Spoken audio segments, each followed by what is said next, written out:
माँ, ये नौकरी मेरे लिए बहुत जरूरी है। अगर उन होटल वालों को मेरा काम पसंद आ गया तो मेरी पगार और बढ़ जाएगी। बहुत मुश्किल से तो मुझे ये नौकरी मिली है। अब तुम ऐसे घबरा कर भेजोगी तो वहां इतनी दूर अनजाने शहर में अनजानी जगह पर मेरा बिल्कुल भी मन नहीं लगेगा। हाँ हाँ, नहीं कर रही मन उदास, पर तू वादा कर मुझे रोजाना फोन करती रहेगी। हाँ माँ, मैं जब भी काम से फ्री हुआ करूंगी सबसे पहले तुम्हें फोन करूंगी। अच्छा रुक, मैं तेरे लिए साथ में खाने का कुछ बांध देती हूँ, तू रास्ते में बस में खा लेना। ठीक है माँ, तब तक मैं अपना सामान अटैची में रख लेती हूँ। ये है सीता, लाजवंती की बेटी। लाजवंती बहुत गरीब है। पति के जाने के बाद घरों में काम करके लाजवंती ने सीता को पाल पोस कर बड़ा किया। सीता ने गांव में ही रहकर 12वीं तक की पढ़ाई पूरी की। सीता आगे पढ़ना तो चाहती थी, पर पिछले 1 साल में लाजवंती की तबीयत बहुत खराब रही, जिस वजह से सीता ने अभी कॉलेज की पढ़ाई के लिए अपना विचार बदल लिया और नौकरी ढूंढने लगी। सीता के बचपन की सहेली आशा की कुछ समय पहले दिल्ली के एक होटल में नौकरी लगी थी। आशा जब गांव आई तो सीता ने अपने बारे में भी बात की, तो आशा ने उसकी भी नौकरी उसी होटल में लगवा दी। अगले दिन सीता नौकरी के लिए दिल्ली पहुंचती है। होटल में आशा उसे सब कुछ समझा देती है। सीता खूब मेहनत के साथ होटल में नौकरी करने लगती है। शहर के बहुत बड़े व्यापारी मिस्टर जगन्नाथ जी की बेटी गीता आज शाम अपना जन्मदिन मनाने के लिए हमारे होटल में आ रही हैं। सभी स्टाफ को उनका पूरा ख्याल रखना है। जगन्नाथ जी की बेटी गीता को किसी भी बात की कोई तकलीफ नहीं होनी चाहिए, क्योंकि वो पहली बार हमारे होटल में आ रही हैं। समझ गए? जी सर, हम पूरा ख्याल रखेंगे। सुना है विदेश में पढ़ी लिखी है और बहुत नखरे वाली है। अभी सुबह ही मैंने रिसेप्शन पर फोन उठाया था, बड़ी तीखी आवाज में बात कर रही थी। हमें तो बहुत ध्यान रखने की जरूरत है। अगर जरा सी भी शिकायत का मौका मिला तो मैनेजर का गुस्सा तो मैं जानती हूँ, फालतू का भड़क जाते हैं। अच्छा चल, फिर तो हम बहुत ध्यान रखेंगे। अरे माँ का फोन आ रहा है। हेलो। हाँ माँ। हेलो सीता, जन्मदिन की ढेर सारी बधाई मेरी बच्ची। थैंक यू माँ, मेरे जन्मदिन पर आपका आशीर्वाद मेरे लिए बहुत महत्व रखता है। आज सीता का भी जन्मदिन है। ये बात सुनकर सभी स्टाफ के लोग सीता को जन्मदिन की बधाई देते हैं। अरे सीता, आज तुम्हारा भी जन्मदिन है, happy birthday. Happy birthday Sita. वैसे सब किस्मत की बात है। एक तरफ आज तुम्हारा जन्मदिन है जो तुम किसी और के जन्मदिन की तैयारी कर रही हो, और एक तरफ वो लड़की जिसका आज जन्मदिन है, वो कितनी किस्मत वाली है कि वो इतने बड़े होटल में अपने बर्थडे को सेलिब्रेट कर रही है। कहते हैं सब कुछ किस्मत से ही होता है। अब ये सब छोड़ो, अपना अपना काम करते हैं, बहुत सारी तैयारियां करनी है। सीता, तुम्हें मैनेजर साहब बुला रहे हैं। हाँ, मैं अभी आती हूँ। सीता मैनेजर के पास जाती है। सीता, तुम्हें मैं एक स्पेशल ड्यूटी दे रहा हूँ। गीता मैडम के वेलकम के लिए तुम्हें गेट पर ही खड़ा होना है। जैसे ही वो एंट्री लेंगी तुम उनके साथ रहोगी और देखते रहना कि उन्हें किसी भी बात की कोई कमी ना हो। और एक काम करो, अपनी ड्रेस की जगह कोई अच्छी सी स्मार्ट ड्रेस पहन लो ताकि और अच्छा इंप्रेशन पड़े। जी सर। सीता को होटल के गेट पर ड्यूटी मिल जाती है। सीता के पास अपनी तो कोई अच्छी ड्रेस थी नहीं, इसलिए आशा उसे अपनी सुंदर सी ड्रेस दे देती है। सीता तैयार होकर गेस्ट के आने का वेट कर रही थी, तभी एक आदमी उसके पास आया। आपको वहां गाड़ी के पास कोई बुला रहा है। ओह, कहीं गीता मैडम आ तो नहीं गई? मैं गाड़ी के पास जाकर देखती हूँ। जी चलिए। जैसे ही सीता गाड़ी के पास जाती है, अचानक 2-3 बदमाश उसे गाड़ी में जबरदस्ती पकड़कर बिठा लेते हैं और उसका मुंह बंद करके उसे बेहोश कर देते हैं। अचानक से सब कुछ हुआ तो सीता को संभलने का मौका ही नहीं मिला। गाड़ी अनजान सड़क पर दौड़ जाती है। इतनी देर में गीता भी होटल के बाहर आ चुकी थी। सब लोग गीता को देखकर हैरान रह जाते हैं। गीता बिल्कुल सीता की शक्ल की थी। अरे सीता, तू यहाँ क्या कर रही है? तू इस गाड़ी में क्यों बैठी है? चल बाहर निकल, गीता मैडम के आने का टाइम हो रहा है।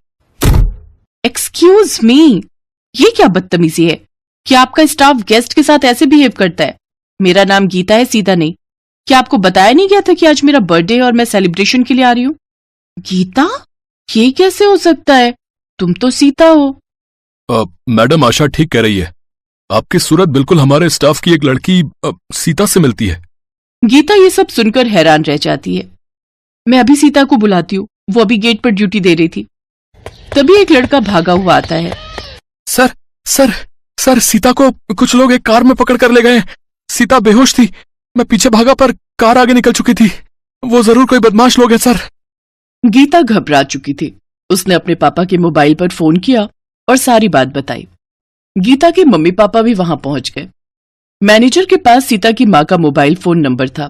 सीता की माँ को जब सारी बात पता चलती है तो वो फौरन बस पकड़कर दिल्ली आ जाती है। अचानक सब पलट जाता है। अरे लाजवंती तुम, और यहाँ इतने सालों बाद तुझे देख रही हूँ। तू कहाँ गायब हो गई थी? मुझे माफ कर दो मेम साहब, मुझसे बहुत बड़ी भूल हो गई। सीता आपकी बेटी है, गीता की जुड़वा बहन। उस रात आपने एक नहीं 2 बेटियों को जन्म दिया था। मेरे मन में लालच आ गया था। मेरी औलाद नहीं थी, इसलिए मैंने आपकी एक बच्ची चुरा ली और अपने साथ गांव ले गई। पर मुझे नहीं पता था कि आज मेरी गलती की सजा मेरी सीता को मिलेगी। मेरी जुड़वा बहन सीता, माँ पापा सीता को बचा लो। मैं जानता हूं ये सब किसका काम है। मुझे लगता है अशोक ने सीता को गीता समझ लिया और मुझसे बदला लेने के लिए वो गीता को अगवा करना चाहता था। चिंता मत करो, वो ज्यादा दूर नहीं गया होगा। हम उसे पुलिस की सहायता से पकड़ लेंगे। गीता के पिता मिस्टर जगन्नाथ ने पुलिस को खबर दी और कुछ ही घंटे में पुलिस अशोक को पकड़ लेती है। सीता सही सलामत मिल जाती है। जब सीता को सच्चाई पता चलती है कि गीता उसकी जुड़वा बहन है और उसके असली माता पिता मिस्टर जगन्नाथ और ममता है, तो वो बहुत रोती है। मेरी बच्ची सीता, इतने सालों तक तू हमसे दूर रही। सीता, हमारी बच्ची। मेरी बहन सीता, तू इतने साल मुझसे दूर रही। मैं भी आप सबको पाकर बहुत खुश हूँ। और माँ, तुमने ऐसा क्यों किया? मेरे अपने माता पिता से मुझे दूर क्यों कर दिया? सीता और गीता एक दूसरे के गले लग जाती हैं। मुझे माफ कर दे सीता, मुझे माफ कर दे। अब तू अपने परिवार के साथ खुश रह। मैं तुझे अपना चेहरा कभी नहीं दिखाऊंगी। मैं हमेशा के लिए चाह रही हूँ। तुम कहीं नहीं जाओगी। जो हुआ बचपन में हुआ। मैंने बचपन से तुम्हें अपनी माँ माना है। मैं तुम्हारे बिना नहीं रह सकती माँ। सीता अपनी माँ के गले लग जाती है क्योंकि लाजवंती ने उसे पाल पोस कर बड़ा किया था। सीता को अपना असली परिवार मिल जाता है, अपनी जुड़वा बहन मिल जाती है और वो अपनी नई जिंदगी की शुरुआत करती है। निधि और सुनिधि दोनों जुड़वा बहनें थीं। बचपन से ही दोनों में बहुत प्यार था। एक दूसरे के साथ रहना, खेलना, हंसना, बातें करना, पढ़ाई भी एक साथ करना, एक से कपड़े पहनना, एक साथ तैयार होना। उन दोनों की जोड़ी को देखकर मोहल्ले और रिश्तेदारी के लोग बहुत तारीफ करते थे। पर स्कूल में उन दोनों को लेकर थोड़ी परेशानी चल रही थी, जिसके लिए उनकी क्लास टीचर उनके पेरेंट्स से बात करना चाहती थी। निधि, सुनिधि, कल पेरेंट्स टीचर मीटिंग है तो अपने मम्मी पापा को बोल देना। ओके मैम, हम बोल देंगे। निधि और सुनिधि दोनों स्कूल के गेट से बाहर आ जाते हैं, पर सुनिधि निधि से कहती है, निधि, तुम मम्मी पापा को पेरेंट्स मीटिंग के बारे में बिल्कुल भी मत बताना।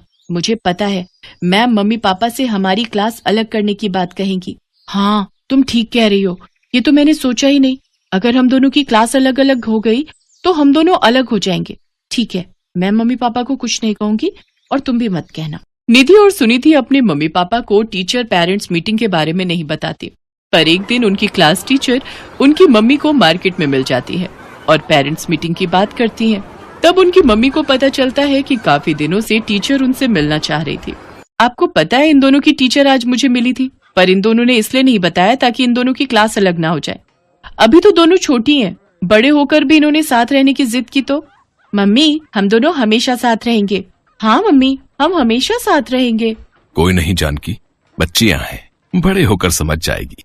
वक्त के साथ दोनों बहनें बड़ी हो गईं। दोनों के लिए अच्छे घरों के रिश्ते आने लगे। निधि और सुनिधि के मम्मी पापा चाहते थे कि दोनों के लिए अच्छा रिश्ता मिल जाए। निधि एक स्कूल में टीचर थी, जबकि सुनिधि एक बैंक में नौकरी करती थी। दोनों के लिए अच्छे रिश्ते आ रहे थे, पर निधि और सुनिधि दोनों ही हर रिश्ते के लिए मना कर देती थी। क्या हुआ निधि? लड़का बहुत अच्छा था, फिर तुमने रिश्ते के लिए मना क्यों कर दिया बेटिया? बस ऐसे ही, वो मुझे अच्छा नहीं लगा। मैं सब जानता हूँ, ये तुम दोनों की चाल है, इसलिए तुम दोनों हर रिश्ता मना कर देती हो। ऐसे कैसे चलेगा जी? आप इन दोनों के लिए रिश्ते लाते रहोगे, दोनों मना करती रहेंगी। हेलो जी, बोलिए जी। ओह, थैंक यू सो मच, आपने मेरी बहुत बड़ी मदद कर दी। मैं आपसे कल मॉर्निंग में बस स्टॉप पर मिलती हूँ जी। Okay okay. क्या हुआ निधि, तुम इतनी खुश क्यों हो गई? किसका फोन था? अरे आज सुबह बस स्टॉप पर मेरा पर्स गिर गया था। मैं जल्दी में थी, मैंने ध्यान नहीं दिया और यहाँ घर आई तो ये सब हो गया, तो मैं तुम्हें बताना ही भूल गई। वो मेरा पर्स एक है जिनका नाम सौरभ है, उनको मिल गया है। उन्होंने मेरे कार्ड्स पर मेरा नाम देख लिया था तो मुझे अभी भी कॉल किया है। कल सुबह वो मुझे बस स्टॉप पर मिलेंगे तो उनसे मैं ले लूंगी। ये तो बहुत अच्छा हुआ, वरना आजकल के जमाने में ऐसे लोग कहाँ मिलते हैं जो किसी का पर्स लौटा दे। अगले दिन निधि सौरभ से मिलती है। सौरभ उसे पर्स दे देता है। धीरे धीरे दोनों में अच्छी दोस्ती हो जाती है। निधि को सौरभ का स्वभाव बहुत अच्छा लगता था। एक दिन सौरभ ने निधि से कहा, अब निधि, मैं तुमसे शादी करना चाहता हूँ। मुझे तुम बहुत पसंद हो। सौरभ, मैं तुमसे शादी नहीं कर सकती। सॉरी, मुझे माफ करना। हम अच्छे दोस्त बनकर रह सकते हैं पर शादी नहीं। पर निधि, कोई तो वजह होगी जिस कारण तुम मना कर रही हो। सौरभ, मैं वजह नहीं बता सकती। अच्छा, मुझे देर हो रही है, मैं चलती हूँ। निधि सौरभ को प्यार तो करती थी पर वो सौरभ से भी ज्यादा अपनी बहन सुनिधि को प्यार करती थी। निधि सौरभ से शादी के लिए मना कर देती है और घर आ जाती है। कुछ दिन से निधि बहुत उदास थी। सुनिधि ये सब देख रही थी। निधि, तुम मेरे लिए अपने प्यार को क्यों छोड़ रही हो? तुम सौरभ से शादी के लिए हाँ कह दो। नहीं सुनिधि, हम दोनों बहनों ने हमेशा साथ रहने का वादा किया था, इसलिए हम अगर शादी करेंगे तो उसी घर में करेंगे जिस घर में जुड़वा भाई होंगे। हम जुड़वा बहनें उसी घर में शादी करके जाएंगे। अपनी बेटियों की बात उनके माता पिता सुन लेते हैं। वो दोनों चिंता में पड़ जाते हैं।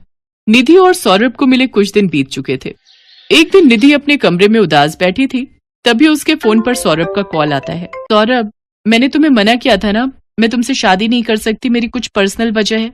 निधि, मैंने तो तुम्हें इसलिए फोन किया है कि मैं तुम्हें बताना चाहता था कि मैं आज अपनी फैमिली के साथ लड़की देखने जा रहा हूँ। लड़की मुझे पसंद है और मेरी फैमिली भी उसे पसंद करती है। ओह अच्छा, तुम्हें वो लड़की पसंद है? चलो, अच्छी बात है। कॉन्ग्रेचुलेशंस। ओके, बाय, रखता हूँ। निधि की आंखों में आंसू आ जाते हैं। तभी उसकी मम्मी आवाज लगाती हैं, निधि बेटा, सुनिधि कब की तैयार हो चुकी है। बुआ जी के घर फंक्शन शुरू हो जाएगा और हम देर से पहुंचेंगे तो अच्छा नहीं लगेगा। माँ, मेरा जाना क्या जरूरी है? मेरी तबीयत ठीक नहीं है। निधि देख यार, पहले ही ये साड़ी बांधकर मैं दुखी हो चुकी हूँ, ऊपर से तू ड्रामे मत कर। जल्दी से तू भी ये साड़ी पहनकर तैयार हो जा। निधि और सुनिधि फंक्शन में जाने के लिए तैयार हो चुकी थी। तभी उनके पापा किसी के साथ घर में एंट्री लेते हैं। आइए आइए भाई साहब, आओ बेटा। और आप सबको घर ढूंढने में कोई परेशानी तो नहीं हुई? निधि देखती है उसके सामने सौरभ और उसकी फैमिली खड़ी है, पर सौरभ के साथ हूबहू उसका हमशक्ल एक और लड़का भी खड़ा था जो बिल्कुल सौरभ का जुड़वा लग रहा था। अंकल, ये मेरा जुड़वा भाई गौरव है, कल ही लंदन से वापस आया है। अच्छा अच्छा, जिनके बारे में तुमने बताया था। हाँ हाँ, नमस्ते अंकल। भाई साहब, हमें तो अपने दोनों बेटों के लिए जुड़वा लड़कियां मिल जाएंगी, ये हमने कभी सोचा नहीं था। बिल्कुल जी, दोनों बच्चियां कितनी प्यारी है। सौरभ बेटा, इनमें से निधि कौन है, मिलवा दो। अब तक निधि और सुनिधि कुछ भी नहीं समझ पा रही थी। बुआ जी के घर फंक्शन में जाना तो एक बहाना था, और सौरभ ने जो फोन किया था कि वो लड़की देखने जा रहा है, सच तो ये था कि वो लड़की निधि ही थी। निधि सुनिधि के पिता सब कुछ बताते हैं। एक दिन निधि के फोन पर सौरभ का फोन आया था। उस समय निधि वहां नहीं थी। निधि के पापा ने सौरभ का फोन उठा लिया था। तब इस बारे में कि निधि और सुनिधि जुड़वा बहनें हैं और वो जुड़वा भाइयों से ही शादी करना चाहती हैं, सौरभ को इस बारे में पता चला। और चांस की बात यह थी कि सौरभ और गौरव भी जुड़वा भाई थे, पर सौरभ और गौरव ने ऐसा नहीं सोचा था कि वो दोनों जुड़वा बहनों से शादी कर पाएंगे। पर शायद उन दोनों के संजोग ऐसे ही लिखे थे। सब लोग इस रिश्ते से बहुत खुश होते हैं। निधि और सुनिधि दोनों बहनें गले मिलती हैं। दोनों की खुशी का ठिकाना नहीं था। एक ही मंडप में निधि और सुनिधि दुल्हन बनती है और धूमधाम से दोनों जुड़वा बहनों की शादी दो जुड़वा भाइयों से हो जाती है। Best buddies. Hello friends. Thanks for watching this video. अगर आपको ये वीडियो पसंद आया है तो प्लीज लाइक, सब्सक्राइब, कमेंट्स करें इस वीडियो पर, और हाँ, शेयर करना भी ना भूलें। और भी मजेदार वीडियो देखने के लिए नीचे दिए गए बेल आइकॉन को दबाएं। देखते रहिए बेस्ट बडीज।